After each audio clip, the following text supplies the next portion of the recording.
personalitas keislaman. Orangnya itu Islam. Ketika orang itu beragama Islam, maka kemudian kewenangan itu menjadi kewenangan absolut mahkamah syariah.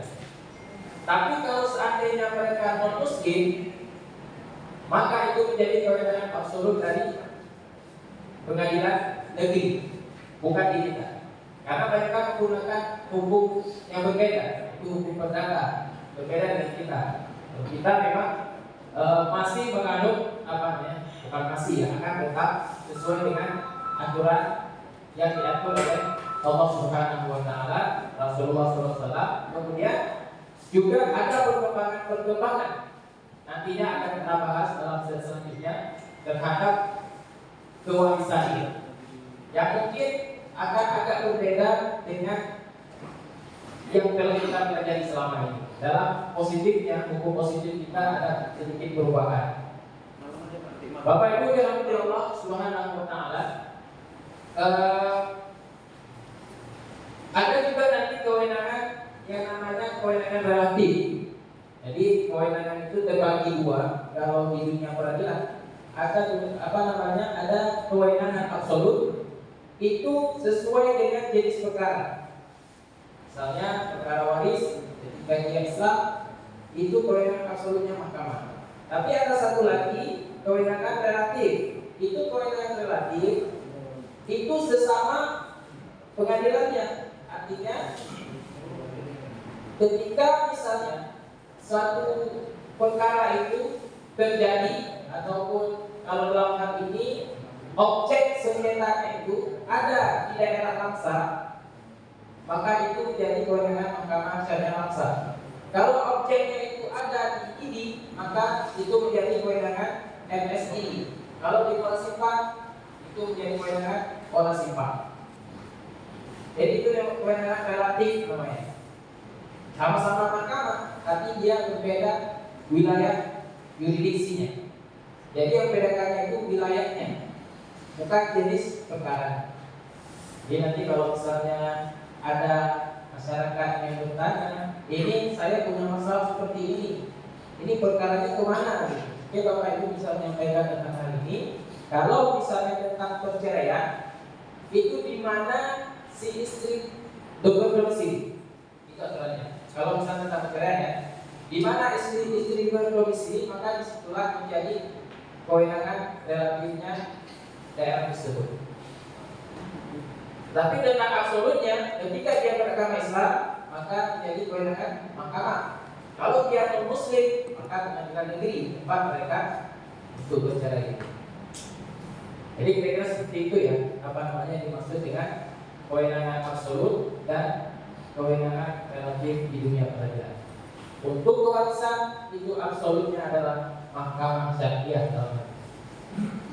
Kemudian asas pasif dan aktifnya para hakim dalam mengadili perkara.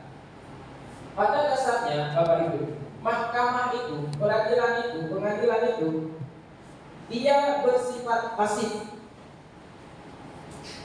Kami tidak akan pernah bersifat aktif dalam menerima perkara. Artinya tidak akan mahkamah itu datang ke kampung-kampung cari perkara. Itu tidak akan. Dia sifatnya menunggu. Didatangi oleh masyarakat, para penjadi keadilan, baru kemudian akan kita terima perkara itu. Jadi yang aktif itu masyarakatnya, kita akan bersifat pasif. Tugas pokok hakim adalah menerima. Ini maksud saya katakan ini adalah ketika menerima ini, mahkamah masih bersifat pasif. Baru kami akan aktif itu ketika memeriksa dan mengadili perkara itu. Kami akan bersifat aktif di sini. Artinya kita akan berusaha memeriksa perkara itu dan menyelesaikan perkara itu sampai mengadilinya. Harus ada putusannya. Tidak boleh ada satu perkara yang tergantung gitu, yang tidak selesai. Itu tidak akan ada.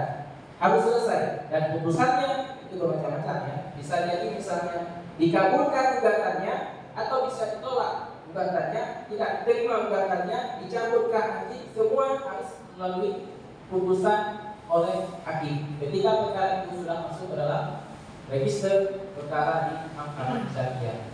Kalau pihaknya cabut, itu dibolehkan, ada aturannya. Kemudian juga diputuskan, berarti putusannya cabut.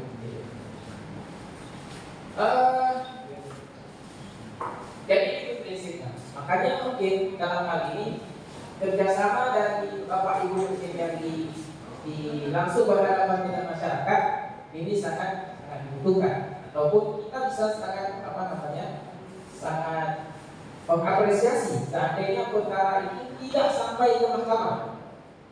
Jadi bukan suatu kami menjadi kecewa misalnya ketika perkara kami sedikit, tidak seperti itu. Malah semakin sedikit perkara menunjukkan bahwa di sana ada Bapak Ibu yang mungkin memberi edukasi ke masyarakat, ada pihak desa yang menyelesaikan perkara itu dengan baik. Itu kami ucapkan syukur alhamdulillah. Jadi bukan kami itu harus banyak perkara, tidak. Semakin sedikit perkara nanti daerah itu adalah orang-orang yang sudah sangat paham hukum, dan itu mungkin salah satunya adalah Bapak Ibu yang kemudian di sana memberikan pemahaman kepada masyarakat. Kemudian ini ya, prinsipnya kami di sana adalah sederhana, cepat, biaya ringan.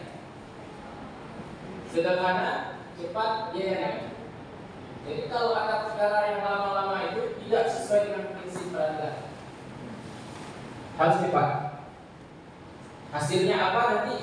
Nah, itu belum tentu apakah akan dikabulkan atau tidak, tapi prosesnya tidak boleh diperlambat, tidak boleh lama-lama.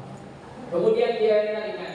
Ini sedikit mungkin informasi bagi Bapak Ibu di sini bahwa berperkara di pengadilan saat ini biayanya sudah sangat ringan, terutama setelah keluarnya surat peraturan Mahkamah Agung tentang berperkara secara elektronik. Jadi sekarang kami sudah bekerja sama dengan Pos Indonesia. Panggilan ini tidak lagi dipanggil langsung oleh petugas kami, sehingga biayanya semakin ringan. Kemudian sidangnya juga seperti itu, kami panggil juga melalui email, pihak bisa dipanggil melalui email, dan bahkan persidangan itu bisa dilakukan secara imigrasi. Artinya imigrasi ini pihak tidak berjumpa langsung dengan hakim di ruang sidang, tapi melalui satu aplikasi. Sifatnya sama seperti persidangan, mereka saling menjawab di situ, replik dan sebagainya. Baru kita berjumpa nanti ketika dalam proses pembuktian, pemeriksaan saksi, baru silakan kita akan berjumpa dengan para pihak. Itu sudah kami praktekkan. Kemarin baru saja ada perkara penggugatnya di sini, istrinya di sini, suaminya di Riau, saksinya entah di mana. Itu kita bisa buatkan persidangan secara elektronik tadi. Identifikasi. Ya, yang perempuannya hadir di sini, suaminya hadir di pengadilan setempat ya. Tidak boleh juga dia hadir dari rumah, tidak digunakan. Jadi untuk memastikan kepastiannya, dia harus hadir di pengadilan setempat, di mahkamah setempat. Kemudian selanjutnya sumber hukumnya. Sumber hukum penyelesaian perkara kewarisan di Mahkamah Syariah atau Peradilan Agama itu yang pertama tetap Al-Quran ya, kemudian hadis, kemudian kitab-kitab fikih itu kita bisa ambil oleh hakim dalam pertimbangan-pertimbangannya, dan kemudian juga hukum positif. Hukum positif ini undang-undang itu ataupun yang spesifik tentang kewarisan ini ada di kompilasi hukum Islam Indonesia. Di sana semacam, jadi perlu kita pahami bahwa KHI ini sering mungkin dikatakan agak melenceng gitu ya. Tapi sebenarnya yang membuat KHI itu, kesepakatan KHI itu juga para ulama yang ada pada masa itu. Memang ada perubahan-perubahan disesuaikan dengan keadaan zaman yang ada pada zaman. Nanti mungkin bisa kita bincangkan tentang hal itu. Jadi itulah sumber-sumber hukum yang bisa dipakai hakim dalam menyelesaikan perkara, termasuk perkara kewarisan. Kemudian jenis perkara. Secara garis besar, perkara di mahkamah itu terkait dengan pewarisan ada dua. Yang pertama yang bersifat permohonan atau voluntary ya. Permohonan ini tidak ada unsur gugatan di dalamnya, tidak ada sengketa di dalamnya. Dia hanya sebatas memohon supaya ditetapkan, misalnya orang ini meninggal dunia, ahli warisnya ABCD, hanya sebatas itu. Tidak ada sengketa di dalamnya. Ini disebut dengan perkara volunter atau perkara permohonan. Kemudian amarnya, kalau dikabulkan oleh hakim maka amarnya hanya bersifat deklarator ataupun dideklarasi, diberikan penetapan bahwa orang ini meninggal dunia tanggal ini misalnya, kemudian ahli warisnya ini. Jadi hanya sebatas itu. Ini sering dibutuhkan ketika berhadapan dengan instansi lain. Misalnya yang paling sering itu ahli waris meninggal, kemudian punya rekening di bank. Untuk mencairkan dana itu, bank tidak akan menyerahkan uang kepada siapapun sebelum ada penetapan dari mahkamah. Tujuannya adalah untuk kepastian hukum. Karena bank itu sering mengalami kendala. Hari ini datang ahli waris A, besok datang lagi ahli waris juga pengakunya. Orangnya berbeda. Maka oleh karena itu mereka mensyaratkan dalam pencairan dana yang seperti itu harus ada penetapan ahli waris. Ataupun balik nama sertifikat. Balik nama sertifikat orang yang telah meninggal dunia. Kita juga perlu penetapan ahli waris. Supaya notaris itu tahu ini ahli warisnya siapa saja sebelum akta itu kemudian sertifikat itu dibalik namakan. Ini hanya bersifat deklarasi. Kemudian yang kedua, modal yang kedua ini perkara yang bersifat gugatan. Jadi ada unsur gugatan di dalamnya, ada sengketa di dalamnya. Ini disebut dengan perkara contentious. Ada sengketa di dalamnya. Ada orang yang merasa dizolimi di sana, ada haknya yang tidak diberikan, kemudian dia menggugat, dan yang lawannya itu disebut sebagai tergugat. Ada dua pihak, ada penggugat, ada tergugat. Lalu ada kontennya, apa sih yang menjadi kontennya? Maka misalnya dengan perceraian, sengketa, ya kan? Atau pewarisan, berebut harta, berebut maksudnya ada hak yang tidak diberikan. Dua orang misalnya ahli waris dikuasai harta oleh satu orang saja, satu orang lagi tidak diberikan, maka yang tidak diberikan ini punya hak dia melakukan gugatan yang sifatnya contentious.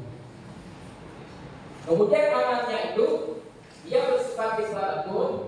Ada juga kita tetapkan dua orang yang meninggal, kemudian kita tetapkan siapa ahli warisnya. Kemudian ada konstitutif. Konstitutif ini adalah ketika hakim merubah suatu hukum yang telah ada. Ini konstitutif. Misalnya orang yang dulunya suami istri dirubah hukumnya, diceraikan, itu konstitutif. Misalnya harta pertama sekali dikuasai oleh satu orang, dibagi oleh hakim, itu konstitutif. Misalnya menyatakan harta ini adalah milik si pewaris, ya, kemudian membagi harta tersebut menjadi dua bagian, milik si A setengah, milik si B setengah, misalnya. Lalu kemudian ada amal yang kontenatur menyertainya. Kontenatur ini amal yang menghukum pihak yang tidak berikan hak kepada pihak lain untuk menyerahkannya. Kontenatur. Ini amal kontenatur ini menjadi dasar ketika nanti putusan itu akan dilakukan eksekusi. Kalau tidak ada amal kontenatur, maka putusan itu tidak akan bisa dieksekusi. Tidak ada amal menghukum oleh hakim untuk menyerahkan harta yang dikuasai oleh orang itu kepada orang lain yang seharusnya menjadi pemilik dari harta tersebut. Ini juga nanti misalnya dalam kasus lainnya ya, seperti harta bersama, kemudian juga bahkan orang yang berebut hak asuh anak. Ini juga ada loh. Bukan berarti tidak ada. Ketika bercerai, suami ingin mengasuh anak, istri pun ingin mengasuh anak itu. lalu baru anak itu kita harus menyelesaikan perkaranya, kita harus buatkan amannya konten seandainya putusan kita tidak sesuai dengan realita yang saat ini.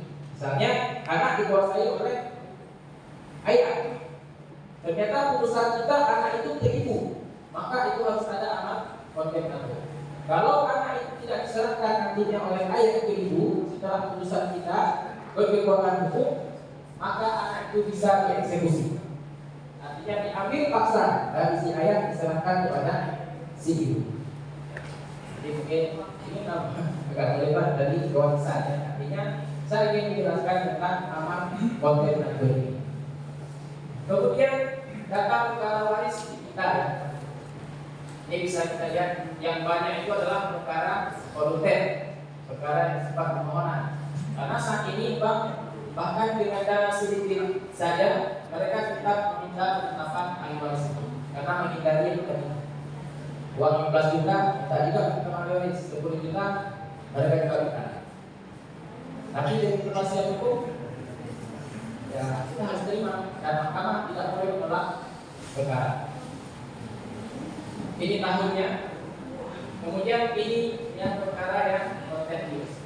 Kita bisa lihat di sini ternyata di tahun 2000 ini perkara kewarisan kontentius di mahkamah syariah saya itu menurun sangat sedikit. Ini para bapak ibu di desa, bahkan setahu saya ini yang satu ini kemarin dicabut kembali. Artinya tidak sampai selesai di akhir, dia dicabut di tengah jalan. Perkara kewarisan yang di tahun 2023. Kemudian selanjutnya mediasi dan litigasi dalam penyelesaian perkara kewarisan. Jadi perkara waris ini Bapak Ibu itu termasuk ke dalam perkara yang wajib dilakukan mediasi, wajib didamaikan terlebih dahulu.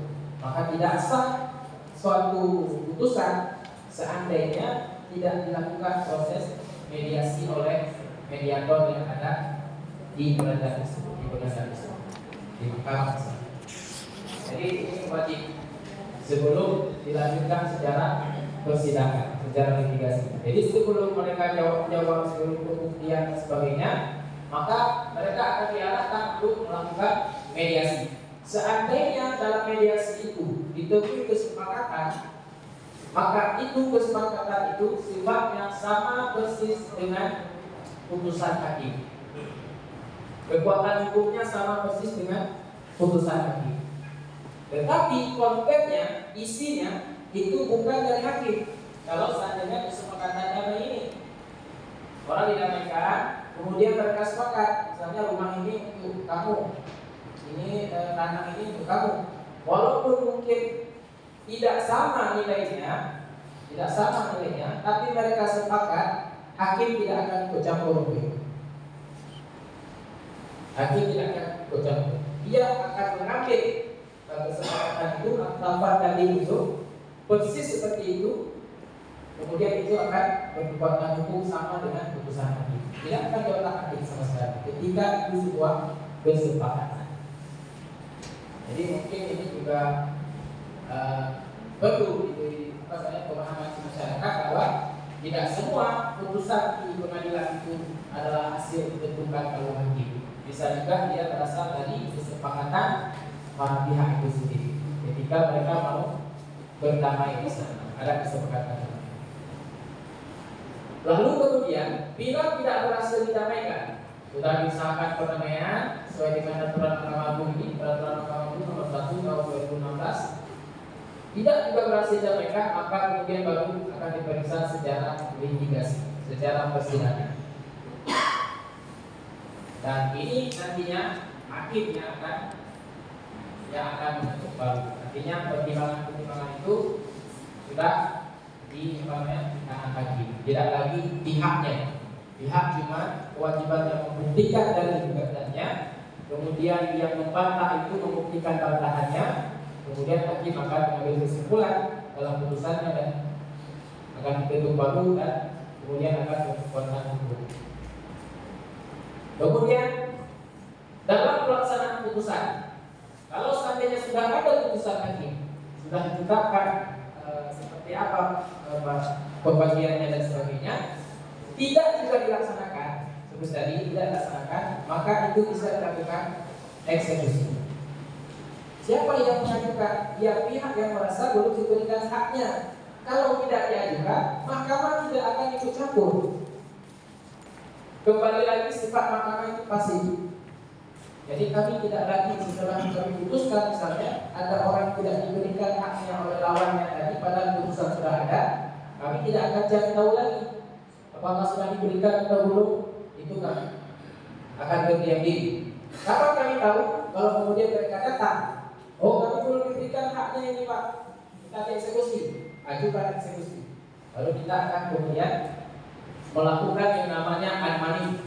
Anmani ini panggil lagi pihaknya itu, dua-duanya panggil secara baik-baik. Kemudian semacam didamaikan kembali. Ini putusan sudah ada Pak, ya? Bisa nggak dilaksanakan secara baik-baik? Tetap dilakukan upaya itu. Kalau juga tidak berhasil, baru kemudian kita akan melakukan upaya paksa untuk menyerahkan hak bagi orang yang belum diberikan tadi, bahkan menggunakan alat negara seperti polisi dan sebagainya. Jadi prosesnya itu sangat kita utamakan dulu mediasi, perdamaian. Kalau tidak berhasil, baru kemudian harus melakukan secara persidangan. Nah, ini mungkin yang akan menarik nanti kita bahas. Ada beberapa perkembangan dan permasalahan terbaru dalam hukum waris di Indonesia. Yang pertama, harta bersama suami istri. Ini mungkin bisa dilihat nanti di perkawinan ada, kemudian di pasal 90 juga ada. Di mana diatur di sana tentang harta bersama suami istri.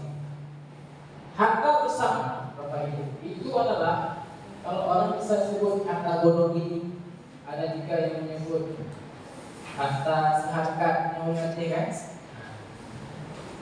Itu harta bersama. Harta yang didapat selama dalam masa perkawinan.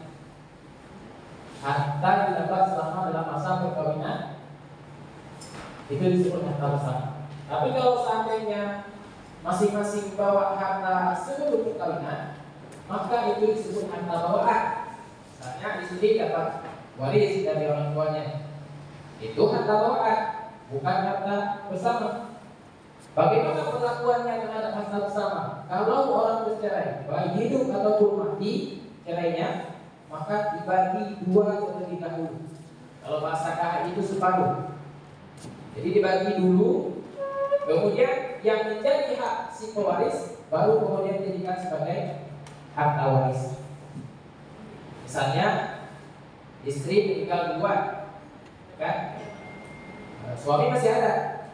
Ketika pembagian harta itu, maka setengah itu, katakan misalnya ada 1 M, 500 juta kasih dulu ke istri. Itu hak harta bersama, bukan harta waris. 500 untuk di suami. Yang dibagi sebagai harta waris itu adalah yang 500 milik suami. Apakah istri dapat lagi? Dapat lagi dia. Berapa dapatnya? Sesuaikan dengan hukum waris. Kalau misalnya si suami itu punya anak, dia dapat berapa ibu? Berapa? Kalau ada anak, istri dapat berapa? Kalau ada anak, 8. Ya. Walahunna sumun, ya kan? Bagi mereka itu sumun. Kemudian kalau tidak ada anak, baru rubuk. Rubuk itu berapa? 1/4. Kebalikan dari suami. Kalau suami berapa? Walakum nisfu ma taraka azwajukum. Ya kan? In lam yakul lahunna walad. Bagi kamu setengah daripada harta istrimu kalau dia tidak punya anak. Kalau dia punya anak maka walakum ya bagi kamu itu 1/4. Jadi itu sudah dikembalikan ke hukum warisnya. Artinya yang ingin disampaikan harta itu dibagi dua lebih dahulu. Ini konsep harta bersama. Begitu juga dengan orang bercerai. Bercerai hidup ya, itu bisa diajukan harta bersama. Setelah cerai, dia bisa melakukan harta bersama, dibagi dua juga angkanya. Atau kalau mungkin berpendapat lain pertimbangannya mungkin bisa berbeda, tidak sampai setengah itu sudah ada ya. Artinya keputusan hakim yang seperti itu, apakah melebihkan ke istrinya atau ke suaminya. Tapi dasar hukumnya itu separuh, setengah-setengah. Lalu kita bertanyakan ini kok berbeda? Apanya yang berbeda kan gitu? Kalau misalnya di masa Rasulullah itu memang suami semua yang mencari nafkah dan istri itu diperlakukan dia tidak punya kewajiban sama sekali itu. Bahkan untuk menyusui anaknya saja, itu kan bisa istri menolak, kemudian bisa dia diambil dari wanita lain, kan? Untuk kemudian disusui anak itu. Jadi tidak seperti wanita-wanita di zaman sekarang, jauh berbeda perubahan keadaan perlakuan terhadap istri di zaman dulu dengan istri zaman sekarang. Dan sekarang itu tidak jarang juga istri itu juga ikut bekerja. Dia juga keluar berbagi, pulangnya sama-sama. Lalu bagaimana ketika meninggal suaminya, kita katakan itu sebagai harta suaminya semua. Gimana keadilannya begitu ya? Saya kira seperti itu. Balik lagi aja itu. Ada misalnya bahkan mungkin ini berkali-kali disampaikan di Jakarta atau di Jawa itu kan banyak juga dikawin kan. Dia pergi ke Malaysia, pergi ke Arab Saudi, kirim uang ke sini bangun rumah. Tiba-tiba meninggal suaminya. Lalu kita katakan itu harta suaminya. Dia cuma dapat 1/8 dan enggak. Jadi perkembangan keadaan itulah merubah keadaan perubahan hukum positif di Indonesia. Ya, kalau mau di dalam itu kita bisa baca kembali. Tapi prinsipnya seperti itu. Perubahan waktu, perubahan zaman, dan tempat itu akan mempengaruhi berubahnya suatu hukum. Sebagaimana kaidah dalam usul fiqh kita ya. Lalu ini nanti mungkin kalau ada pertanyaan kita bahas nantinya. Ini hanya pertanyaan saja masalah-masalahnya. Ini yang kedua ada wasiat wajibah. Ini juga ada di kompilasi hukum Islam kita. Itu adalah bagi orang-orang yang tidak termasuk ahli waris, namun memiliki hubungan dekat dengan pewaris seperti anak angkat dan orang tua angkat. Dia bukan ahli waris, tidak ada dalam ashabul furud, ya, atau zawil arham bahkan tidak ada dia. Tapi dia orang yang sangat dekat dengan si pewaris ketika pewaris hidup. Adakah misalnya anaknya jauh dari mana-mana, lalu ada orang yang tinggal di situ menjadikan anak angkat, anak itu yang ngurus orang itu terus sampai dia sakit-sakitan misalnya, anaknya yang lain udah kaya-kaya dan di luar negeri dan sebagainya, orang itu yang ngurus. Maka ketika si orang tua ini meninggal dunia, orang yang disebut sebagai tadi katakan anak angkat tadi itu atau orang tua angkat itu bisa diberikan sedikit hartanya, itu tidak boleh lebih dari sepertiga ya. Itu disebut dengan wasiat wajib. Diberi nama wasiat wajib. Itu sama juga pertimbangannya itu rasa keadilan, ya, rasa keadilan. Perluasannya Bapak Ibu, perluasannya dalam jurisprudensi Mahkamah Agung. Artinya Mahkamah Agung sudah pernah mengeluarkan keputusan bahwa ahli waris yang non muslim juga diberikan wasiat dalam bentuk wasiat apa? Harta dalam bentuk wasiat wajib. Kami pernah mempertanyakan ini, kemudian dijawab pada saat itu bahwa ketika kita baca putusannya pertimbangannya itu bahwa si suami pada saat itu merawat istrinya sampai dibuang ke luar negeri itu bersamanya terus, kemudian istrinya meninggal, kemudian hakim agung pada saat itu kemudian memberikan putusan si suami itu dengan wasiat wajib, padahal mereka berbeda agama. Ya, tapi tidak disebut sebagai ahli waris karena ahli waris terhalang kan, tidak boleh menjadi ahli waris ketika berbeda agama atau melakukan pembunuhan waris. Jadi ini perluasannya dalam jurisprudensi. Jurisprudensi ini Bapak Ibu, ini adalah putusan hakim yang bisa diikuti oleh hakim lain bisa juga tidak. Misalnya hakim mahkamah syariah dia bisa saja ikuti putusannya, tapi dia juga tidak punya kewajiban untuk ikut. Jika dia tidak setuju dengan itu, dia tidak akan ikut seperti yang seperti itu.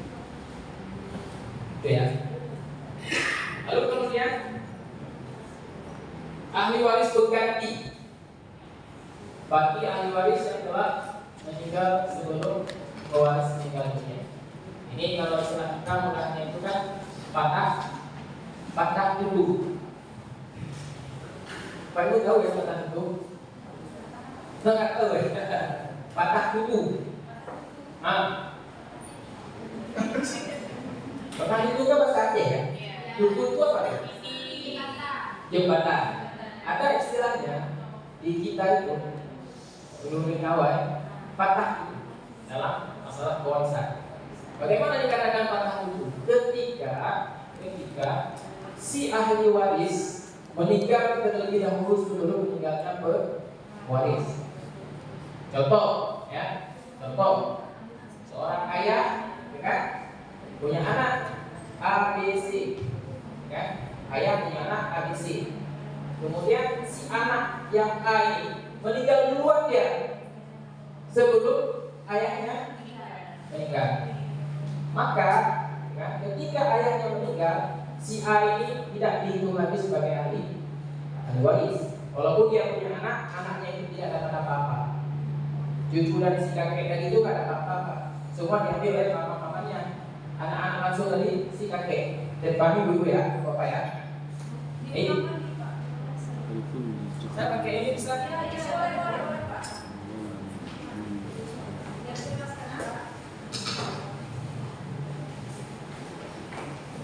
Sini aja Pak.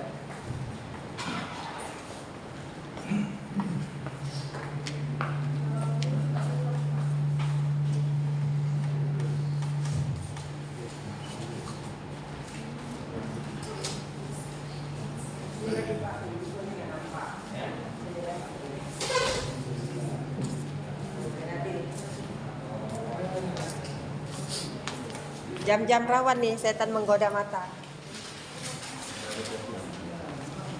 Ini misalnya si A ya, kemudian si D, ini mereka suami istri punya anak misalnya 3 orang tadi, C, D, E, gitu kan? Ini masing-masing juga punya anak lagi nih mungkin kan?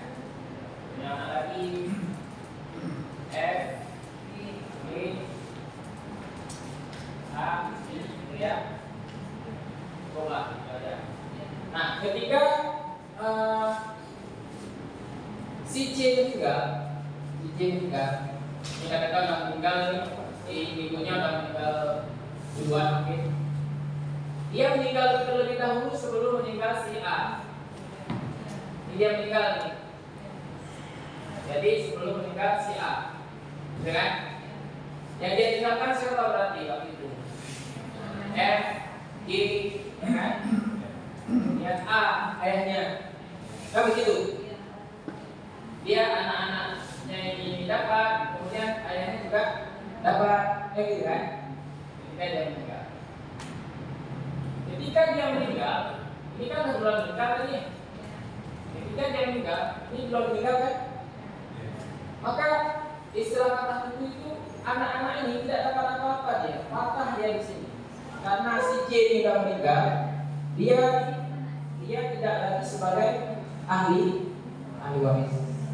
Dia tidak lagi sebagai ahli waris. Jadi ketika dia meninggal, ini dengan ini dia akan mendapatkan anak si A. Si C dia tidak dapat apa-apa. Padahal saya ada anaknya kan di sini, maka yang disebut dengan ahli waris pengganti itu adalah si F dengan si G ini dia menggantikan posisi si J. Sekarang ibu, bapak. Dalam hukum ini, dalam ini posisi kita di Indonesia. Tidak. Kenapa demikian? Ya, mungkin ini tadi ada pembahasan tentang waris secara spesifik fikih ya di sebelum ini ya.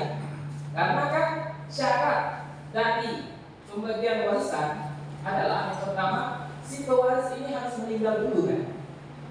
Betul itu Pak? Iya. Kalau belum meninggal nggak boleh dinamakan itu sebagai harta waris. Dia harus meninggal dan mereka ini harus hidup. Ahli waris harus hidup. Itu syaratnya di fikih kita. Ya, pewaris harus meninggal, ahli waris harus hidup. Itu syaratnya. Makanya kalau mati berarti tidak memenuhi syarat. Kalau tidak memenuhi syarat maka dia bukan ahli waris. Patah itu di situ. Itu ya. Lalu datanglah hukum posisi kita Indonesia ini mengakomodir anak-anak ini, dia bisa menggantikan posisi ayahnya. Dia kemudian hanya posisi ayahnya. Kalau kita melihat dari sisi lain, begitu ya, alasan ini, ketika dia meninggal, ya, ketika si C meninggal, itu kan si A dapat juga kan? Kalau masih hidup si B, si D dapat juga kan? Ayah dan ibunya dapat kan? Itu kan mengurangi jatah anak ini F dengan G.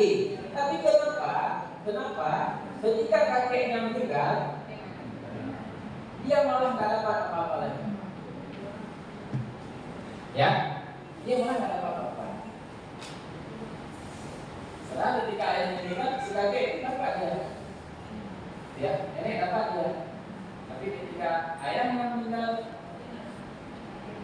berarti ketika kakeknya meninggal, mereka ini tidak dapat sama sekali. Dengan alasan bahwa ayah kalian sudah meninggal itu kemudian terjadi perkembangan hukum Islam di positif kita Indonesia ini tadi mengakomodir tentang ahli waris pengganti. Jadi anak itu bisa menjadi urus ayahnya. Nanti masalah keadilan itu silakan Bapak Ibu pertimbangkan sendiri. mana kira-kira ya jadi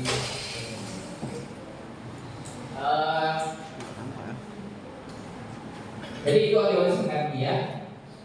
Dasarnya apa? Karena setiap pendapat itu harus ada alasannya. Ini walikulli ja'alna nawaliya mimma nawakal walidani wal aqrabun. Ya. Ayat ini ayat yang sama juga dipakai oleh orang yang beranggapan atau pendapat fikih kita bahwa ini diartikan sebagai walikulli ini sebagai harta ya. Jadi yang dimaksudkan dalam ayat ini ya, bahwa setiap harta itu ada pemiliknya, ada wali. Jadi likullin ini dimaknai sebagai harta. Ya, likullin ini dimaknai sebagai harta.